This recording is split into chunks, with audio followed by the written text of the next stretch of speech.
foi esse primeiro momento? O primeiro momento foi assim, a vidência em si, em geral, ela foi muito, assim, pra mim foi um transtorno muito grande. Porque você imagina, você cai numa família católica, onde são católicos roxo. Minha mãe é aquela tipo que você não pode acender vela em casa, que é macumba. Então, de repente, você começa a ver vultos, ver espíritos, ver cachorro. Eu via muito cachorro, via muito cavalo, via muito camponeses. Por que vê? Desculpa, por que vê cachorro? Por que vê É animais? na vidência, porque os Exus também, ou dependendo de espíritos, eles se materializam em animais. Então eu tinha muito isso, dessas vidências. Menina, não tem nada, que nem teve um dia. Mãe, tem um cachorro lá fora. Não tem nada, saiu lá fora, não tinha ninguém. Aí. Você tava achando que você tava doida, então. Não, sempre, sabe, eu sempre fui uma pessoa muito de certeza, sabe? Eu sabia que era real aquilo. Aí minha mãe, você tá ficando doida, menina. Você tá com o demônio no corpo. Eu vou te exorcizar. Tem um padre lá na igreja que ele vai vir aqui, ele vai mandar te exorcizar. Então, era sempre isso. E sempre também nas ofensas ou nos tapas, né? Porque minha mãe era muito assim, de bater. Não era de educar ou dizer, olha, não pode fazer isso, não pode fazer aquilo. Não, minha mãe já esquentava a cabeça, já era tapa pra todo quanto é lado. Então chegou uma época que eu falei assim, gente, eu não vou falar mais o que eu vejo. Eu vou ficar quieta e vou ver o que dá. Então foi muito sofredor, porque à noite, principalmente, de madrugada, é onde você sofre demais. Porque é incrível. Da 1h30 da manhã até as 3h30 é os horários que você mais é atacado espiritualmente. Com visões. Você abre um portal? Como Exato. E é justamente o horário dos portais, né, espirituais. Então, naquela hora, naquele horário, assim, eu passava noites em claros. O verão, pra mim, era muito ruim. Amo o sol. Mas só de pensar que eu ia ter que dormir com a cabeça coberta, passar a noite inteira com a cabeça coberta. Por quê? Eu tinha uma visitante, uma senhora, que ela vinha todas as noites. Ela puxava literalmente a minha coberta. Então, de eu estar coberta aqui, ela puxava e eu ficava sem a coberta. Mãe, essa senhora voltou de novo. Não voltou ninguém, você está dormindo em 3 no quarto. É sua irmã. Fala pra sua irmã, aquele inferno. As madrugadas, as noites em casa era um inferno. Então eu comecei a me calar. Então esse calar eu fui sofrendo muito, porque eu não brincava, eu não tinha infância, eu não tive infância. Então eu fui vivendo no mundo espiritual. 6, 7, 12. Você conversava? Conversava. Olha, como se fosse... Tinha um senhor que ele vinha, ele conversa. Hoje, na verdade, esse senhor é um pai benedito, é um preto velho, né? Hoje ele é meu mentor. Mas ele que me orientava, ele que dizia, olha, filha, a vida vai ser isso, isso, isso. Você veio com a missão. Você veio com a missão assim, assim, assado. O meu sonho é ter uma Bíblia. Que eu queria estudar a Bíblia de cabo a rabo, né? Mas uma família muito pobre. Imagina comprar uma Bíblia pra tua filha, sendo que tem 5 filhos pra você alimentar. E aí teve um dia que passou um senhor vendendo essa Bíblia na rua. Né? Pagar por mês, se perder no tempo. Um livro enorme, uma Bíblia enorme. Aí minha mãe comprou. Aí eu vim toda feliz com aquela Bíblia dentro de casa. Quando eu sentei com a Bíblia, uma Bíblia católica, todo sobre a origem católica, aí meu mentor falou, filha, não se encante. Daqui a alguns dias você vai ter que devolver. Eu falei, mas por que eu vou ter que devolver? Minha mãe me deu. Não, você vai ter que devolver. Eles não vão ter condições de pagar. E foi dito e feito. Deu o dia de receber, eles vieram receber. Meu pai tinha perdido o emprego e eu tive que devolver minha Bíblia. Então, são eu cresci no meio de informações do que ia acontecer no futuro. Que nem no meu casamento, meu primeiro casamento. Olha, não casa.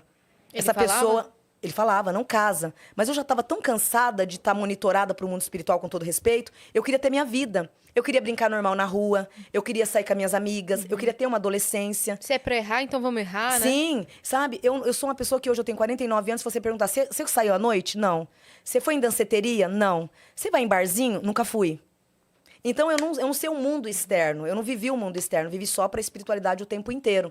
Então, quando eu completei 18 anos, eu queria o quê? Casar. Eu era louca pra sair de casa, não aguentava minha mãe, que ela me infernizava demais com as minhas religiões, com a minha vidência. Então, eu queria ter a minha casa. Mas naquela época é assim. Hoje, vocês montam um apartamento e vão morar sozinha. Naquela época, não. Naquela época, a mulher que fazia isso era defamada. Sem casar, né? Sem casar ainda, nossa. Então, eu falei, não, a única forma de eu sair dessa casa vai ser casando. Então, eu casei com 19 anos. Porém, numa semana antes do casamento, veio o meu pai Benedito e disse, você não vai casar. Você vai sofrer por isso, isso, isso. Essa pessoa não é abençoada do jeito que você está imaginando. E realmente a pessoa era muito boa. Era uma pessoa... Eu amava a família dele. Então, eu tive na família o que eu não tive na minha família. Então, foi uma agregação de coisas boas. Imagina você com casa montada, móveis pronto, tudo ali. Casamento marcado em igreja, cartório. uma festa imensa, que eu trabalhei muito para quê? Eu mesma me dei o meu casamento, eu mesma comprei meu vestido, eu mesma comprei tudo para minha festa. Você trabalhava com o quê? Comecei a trabalhar com 7 anos de idade, como empregada doméstica. Com 12 anos, eu trabalhava como empregada doméstica, fazia Xerox, trabalhava na Xerox, numa universidade, Mogi das Cruzes. Então, com 7 anos, eu já fazia limpeza de casas.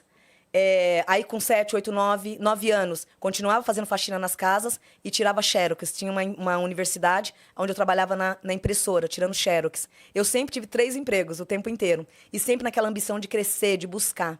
Então, o meu casamento foi feito com o meu dinheiro. Aquela festa maravilhosa. Não foi meu pai que me deu meu vestido, não foi meu pai que me deu o buffet. Eu fiz tudo. Um casamento de sonhos. E para depois você, chegando na semana do casamento, olha, você não vai casar porque esse homem ele vai te agredir. Na primeira semana você vai apanhar dele. E aí que você vai descobrir quem é ele. E olha, você vai ficar grávida nesse intervalo ainda.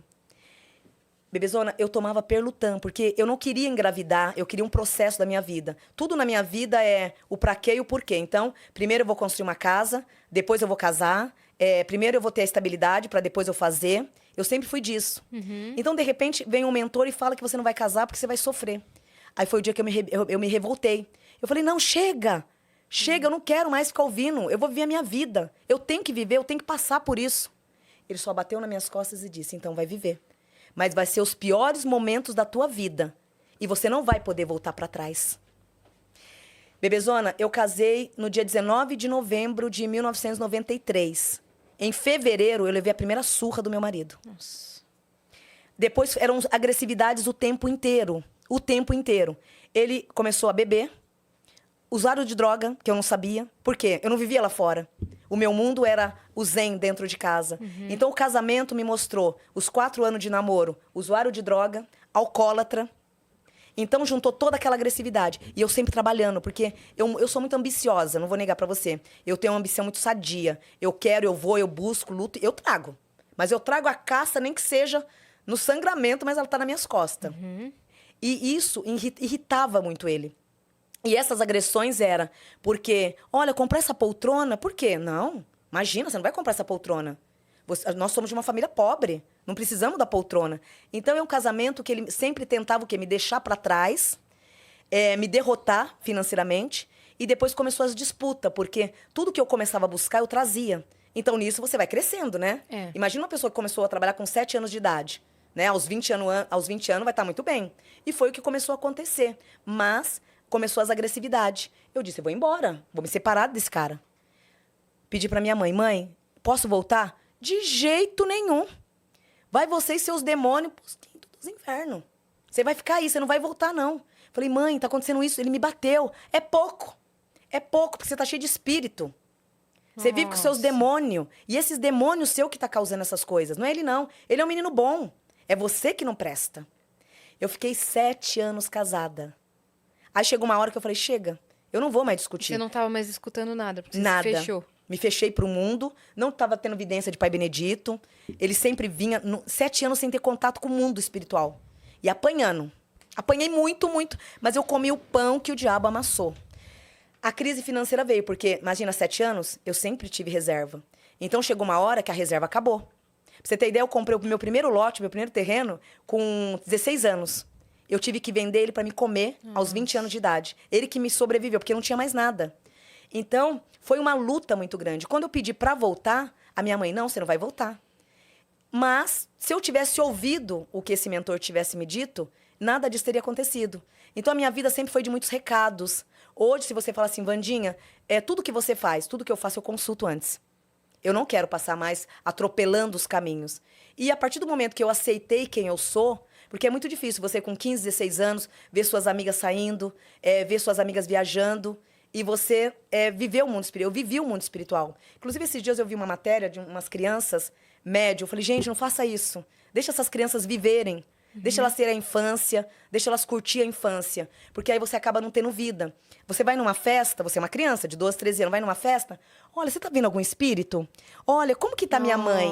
As mães das crianças. Como que tá a mãe? Como eu tô? Ai, Wandinha, depois você brinca.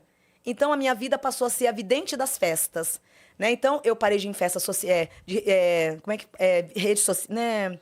Vida social, né? É, que vida chama. social. Eu não tenho vida social. Por quê? Eu não vou no casamento de fulano porque vão sentar na mesa e vão começar a me fazer pergunta. Então eu não vou. Eu não vou no aniversário de fulano porque vai vir aquelas mães. Nossa, Então, e acontece muito isso com você. então, hoje eu não vou em festas mesmo, né? Não vai Eu me mesmo. isolei. Mas naquela época, eu saí de cena devido a tudo isso. Então, eu fui me isolando do mundo físico e caindo no mundo espiritual. Eu brinco com os meninos. O ano que vem eu vou fazer 50 anos, eu vou surtar, né? Eu falo que eu vou fazer de tudo Fazer que tem uma festa. direito, né? Mas é isso, é uma cobrança muito grande. Mas o pior da cobrança, você ser médio dentro de uma família ignorante, é pior ainda. Porque eles nunca te respeitam, ele acha que vocês estão vendo que você é o motivo da